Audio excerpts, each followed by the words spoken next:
Have you ever wondered what it's like to kill a man?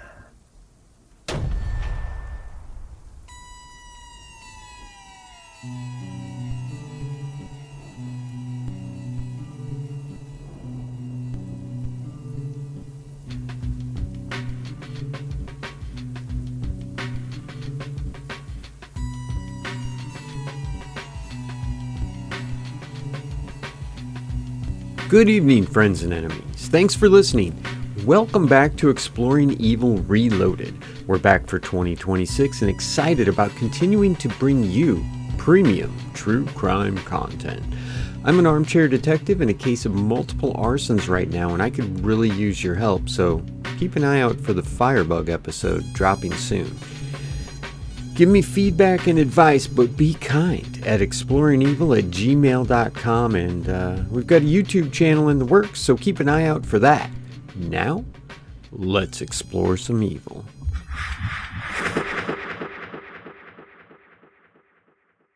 Herbert Richard Baumeister was born April 7th, 1947, and died by suicide July 3rd, 1996. He was an American businessman and suspected serial killer who came under suspicion of murdering over a dozen men in the early to mid-1990s, most of whom were last seen at gay bars in central Indiana.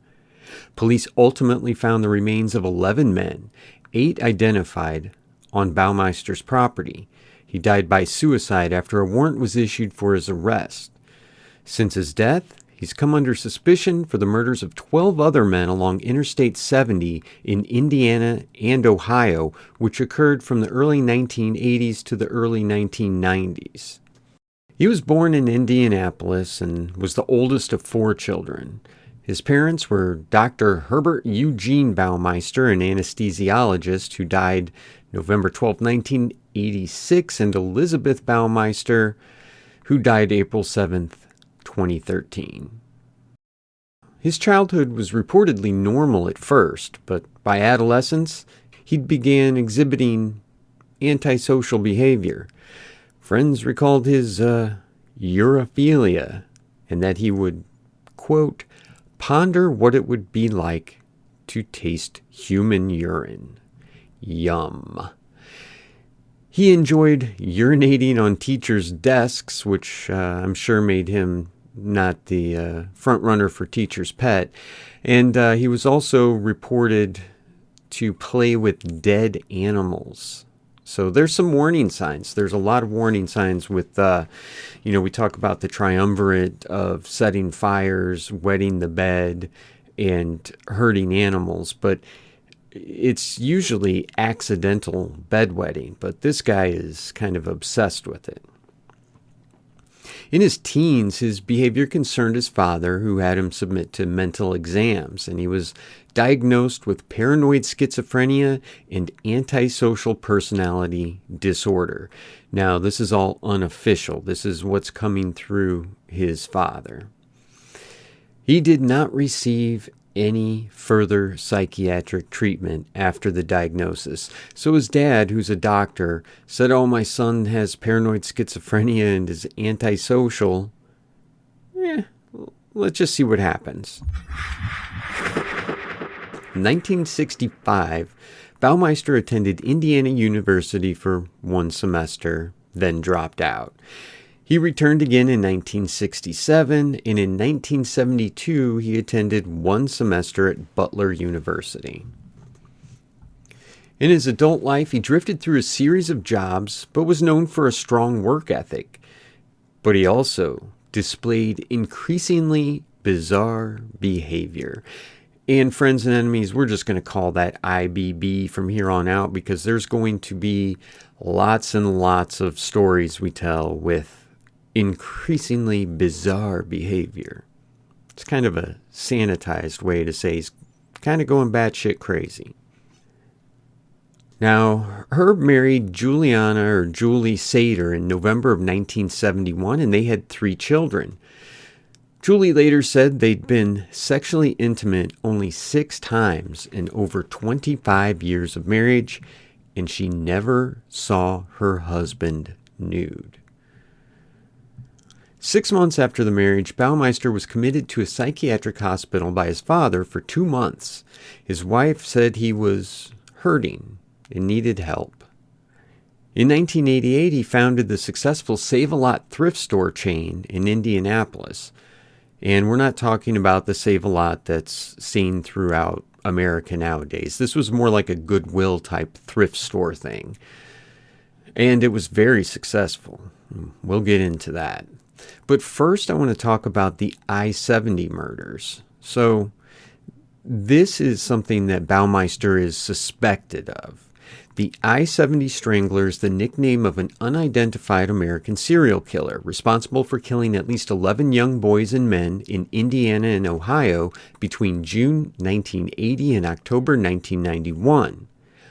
Bodies were found near Interstate 70 and were often naked or partially clothed and dumped in rivers, streams, or ditches in the rural countryside. The cause of death in each case? Strangulation. Remember that. The killer met his victims in gay bars and similar establishments in a 4-block radius in Indianapolis. In April 1999, law enforcement named Baumeister as a prime suspect. Investigators noted bodies related to the Strangler case stopped being found in 1991, and this coincided with Baumeister's purchase of Fox Hollow Farm, where he buried later victims. Let's talk about some of the victims. Michael Sean Petrie was 15 and a male prostitute, sadly. He was reported missing June 7, 1980, and seen days later riding in a stranger's car. His body was found June 16, 1980 in Hamilton County, Indiana. Cause of death? Strangulation. No drugs or alcohol in the blood. Maurice Allen Taylor was a 22-year-old vagrant that lived in a boiler room of an Indianapolis apartment. He offered sexual services around gay bars. His topless body was found July 21, 1982, in Weasel Creek, Hamilton County. The suspected cause of death was strangulation, but could not be firmly established. Delvoyd Lee Baker, 14 years old. He was found semi-nude October 3, 1982, near a river in Hamilton County. Last seen October 2, 1982, climbing into a blue van driven by a young white man with a bushy mustache. He called home at 10:30 p.m. to say he'd be late because he wanted to see a movie. He'd been cruising gay bars for 3 months and was a victim of child sexual abuse. Michael Andrew Mick Riley was 22 years old and disappeared May 28, 1983 after visiting the Vogue Theater nightclub in Indianapolis. He was last seen leaving with an unidentified man, and his nude body was found June 5, 1983 in Hancock County, southeast of Greenfield. The cause of death was strangulation, and authorities believed it was done with a towel. In February 1998, a witness later identified Baumeister as the last person seen with Riley. Eric Allen Rotker was 17 years old and vanished May 7, 1985. He was planning summer job interviews but never attended. His shirtless body was found days later in Preble County, Ohio.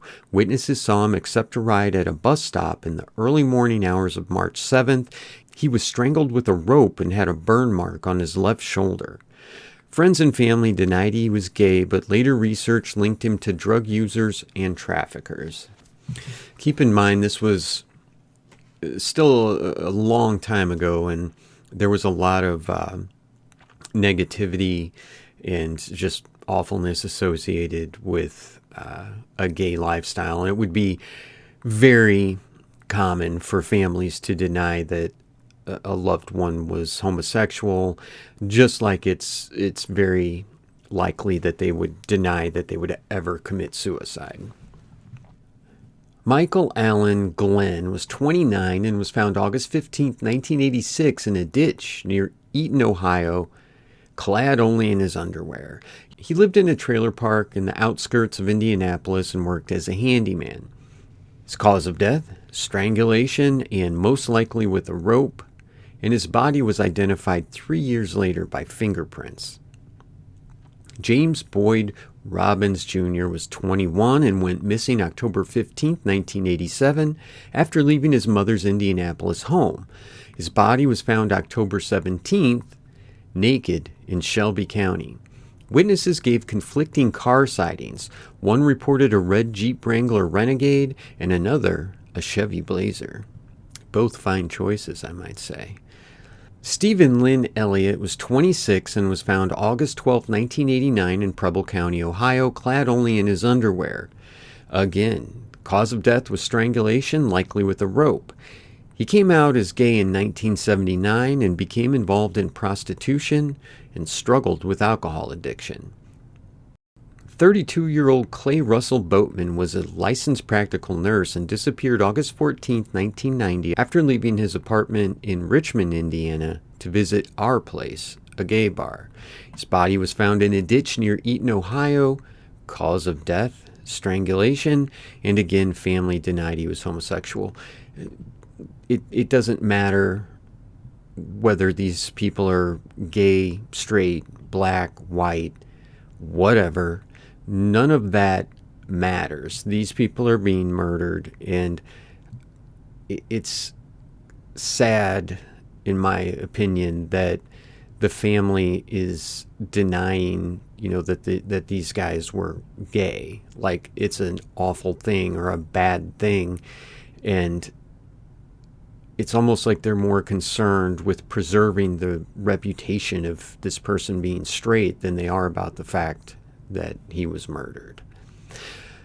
18-year-old Thomas Ray Clevenger Jr. disappeared September 6, 1990. His semi-nude corpse was found abandoned on a railroad track near Greenville, Ohio. He engaged in prostitution near gay bars before death, though denied by his mother and sister. Who cares? He's being murdered. Don't worry about gay or straight. Otto Gary Becker was a 42-year-old man who was found August 6, 1991 in Henry County, Indiana. Witnesses saw Becker in a car with another male on I-465 near Indianapolis.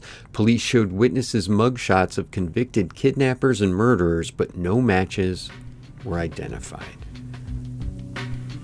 We'll talk about the Fox Hollow Farms murders after a quick break.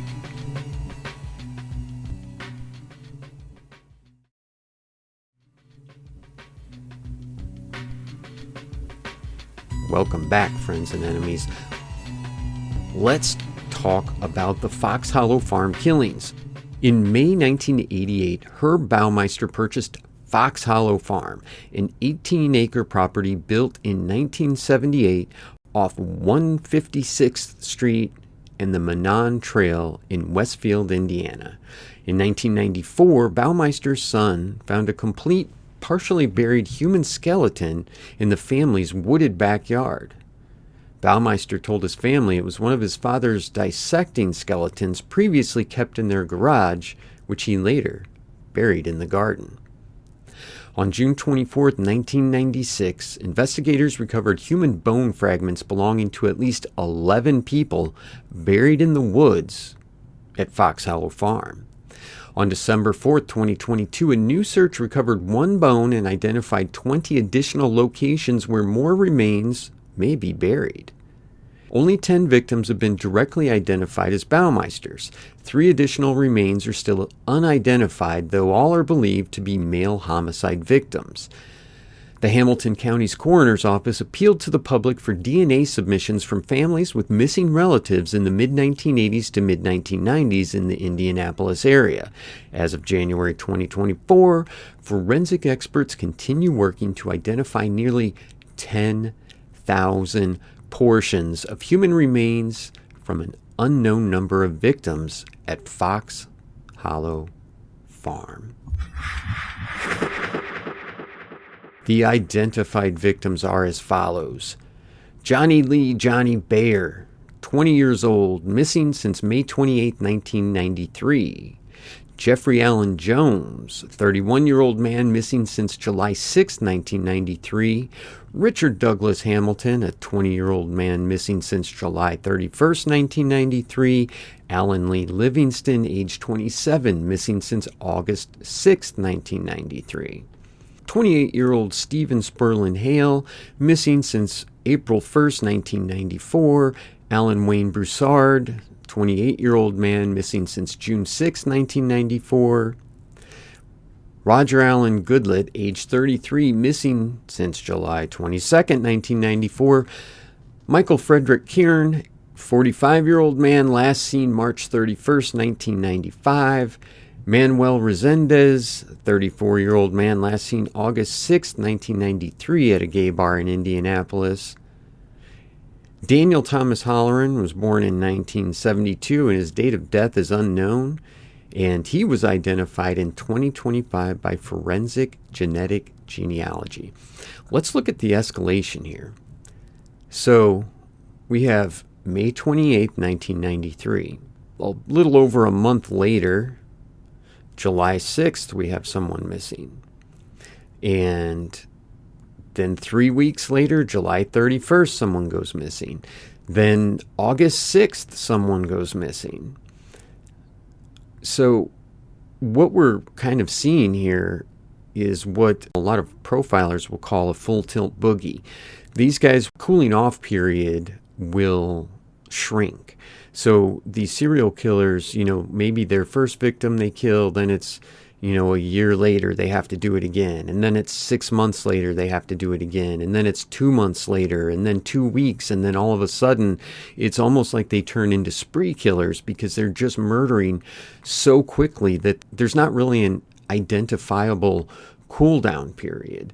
And so if you hear the term full tilt boogie when they're talking about serial killers, that's what that means. It's almost a transformation from serial to spree killing. And they seem to care a lot less about what they leave behind as far as evidence and, how careful they are and stuff like that. And it's the murder becomes more important than not getting caught. Authorities eventually linked the disappearance of Jerry Williams Comer, age 34, to Baumeister, and he was last seen in Indianapolis on August 8, 1995. His vehicle was found at Castleton Square Mall. Though his remains were never recovered at Fox Hollow Farm, his profile as a young gay man matched Baumeister's victim pattern. In the early 1990s, investigators with the Marion County Sheriff's Department and Indianapolis Police Department began looking into the disappearances of gay men. The victims shared similarities in age, height, and weight, and all were from the Indianapolis area. In 1994, investigators were contacted by Tony Harris. Harris claimed that a gay bar patron calling himself Brian Smart had likely killed his friend, Roger Goodlett. Harris's suspicion came from his own encounter with Smart. He met him at the 501 Club, a gay bar in Indianapolis, and during an erotic asphyxiation session at Smart's mansion, Smart attempted to kill him using a pool hose. In August 1995, Harris spotted Smart again. He followed his car and wrote down the license plate number. Investigators traced Brian Smart and identified him as Herb Baumeister. Baumeister was informed that he was a suspect in the disappearances, and investigators asked to search his house. Both Herb and his wife, Julie, refused the search request. In June 1996, Julie was alarmed by Herb's increasingly erratic behavior, or as we'll label it, IBB. She filed for divorce. She finally consented to a police search of their property while Herb was away on vacation. Vacation. What was he actually doing? Investigators discovered the remains of 11 men on the estate, as we said, and 8 of the victims were identified. After the discovery, with a warrant issued for his arrest, Herb Baumeister fled to Ontario, Canada, and he went to Pinery Provincial Park on Lake Huron. There, he committed suicide by shooting himself in the head with a .357 Magnum. When Baumeister shot himself, it looked as if he had created an altar with dead birds surrounding him and his arms outstretched in sort of a ritualistic manner. Baumeister's 3-page suicide note was written on yellow notepaper, and he expressed regret about messing up the park, his broken marriage, his failing business. These are all things that he was sad about and wished he could have done better. But did he give a shit about the victims? No, he didn't even mention them. Baumeister described items on his trip, including his intention to kill himself in a different place, but seeing children there had changed his mind. What a swell guy. His final meal was a peanut butter sandwich. If you want to know more, media coverage is extensive. With a quick search, you can find all kinds of good stuff, good documentaries on investigation discovery, Hulu. I'm sure there's stuff on Netflix, blah, blah, blah, blah, blah. But is Fox Hollow Farm haunted? Find out after a quick break.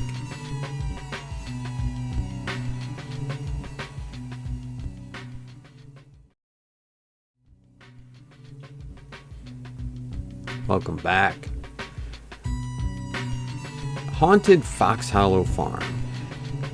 Fox Hollow Farm is a mansion that sits on 18 acres and was the home of alleged serial killer Herb Baumeister.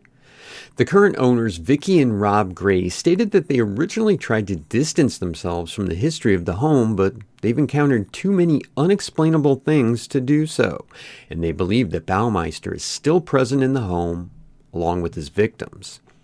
Vicky, a pathologist, claims to have seen a young man presumed to be one of Baumeister's victims named Alan. She states that she has seen him on multiple occasions in a red t-shirt. She's witnessed him disappear into the nearby woods as if trying to show her something. She tells investigators that anytime she's seen the apparition, it's just the upper half of his body and there doesn't appear to be a lower half. Graves contacted a paranormal group that was out at the farm a year before his family moved in and was told he lived in, quote, the most haunted house in Indiana.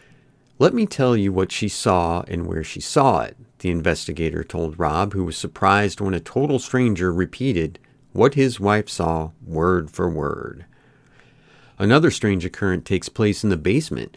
Graves said his vacuum is unplugged continuously despite being connected with an extension cord of adequate length. He says, we have to say, stop unplugging the sweeper. I need to sweep. Adding that once spoken, the unplugging ends. It happens routinely.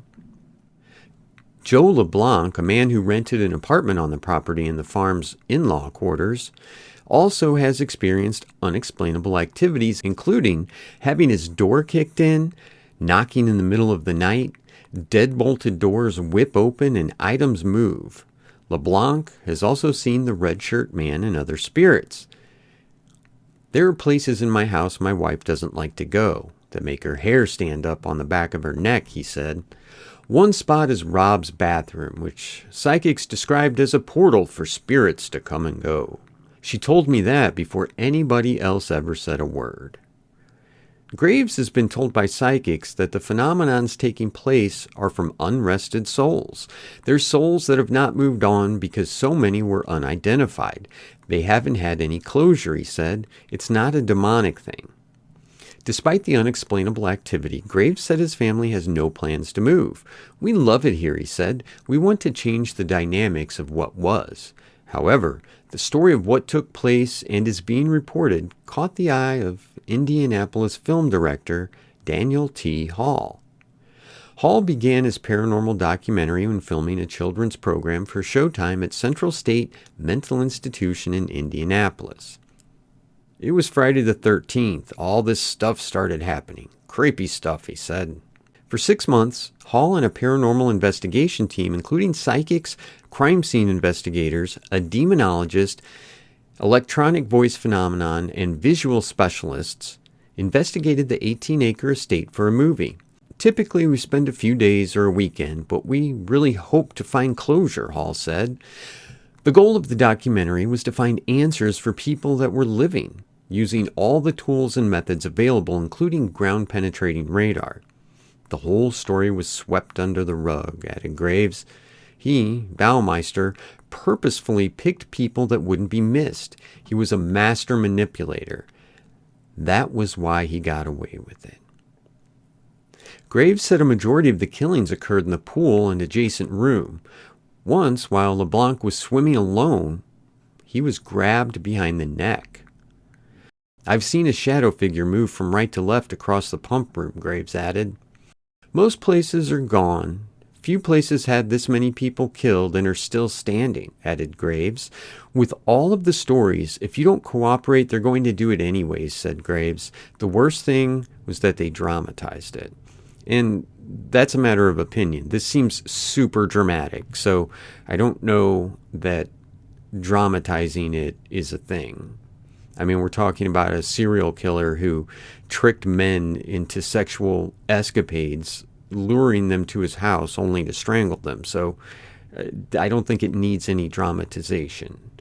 But the Greys have found unidentified bones on their property numerous times. Joe says he believes Herb is the aggressive spirit on the property. He once saw a young man running for his life from the back bedroom of his apartment who stopped and was startled by seeing Joe.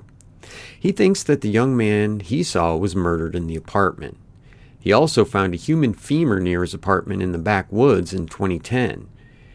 And he claims that it was only the upper half of the body, disappearing at the midsection, but walking into the woods.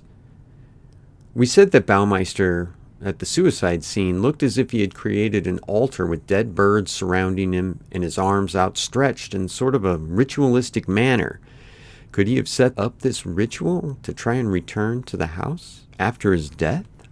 Paranormal investigators and psychics report supernatural phenomena at Fox Hollow Farm, from temperature drops to disembodied voices. EVPs captured near the pool, where many of Baumeister's victims perished, reveal chilling whispers and faint cries for help. The responses seem conscious, reacting to the investigators in real time, hinting at something beyond residual hauntings. Near the pool, where many of Baumeister's victims died, they capture chilling EVPs and claim that the voices don't merely linger, they respond directly, as if they're aware of the investigators' presence. Could the reported hauntings at Fox Hollow Farm be a manifestation of the victims' unrest, or are they shaped by the dark reputation of the estate? Does the act of repeated violence leave behind an energetic imprint that contributes to paranormal activity? How much did Baumeister's wife and children really know? And is their silence part of why the case still carries such a mystery? If Baumeister had help, would this explain gaps in the evidence and the scope of the crimes? Are the hauntings tied more to the victim seeking justice, or to Baumeister himself lingering as a presence at the scene of his crimes? What do you think? Good evening, friends and enemies. Thanks for listening. Give me feedback and advice at exploringevil@gmail.com. Keep an eye out for the forthcoming YouTube channel. And remember, the shadows were always closer than you thought.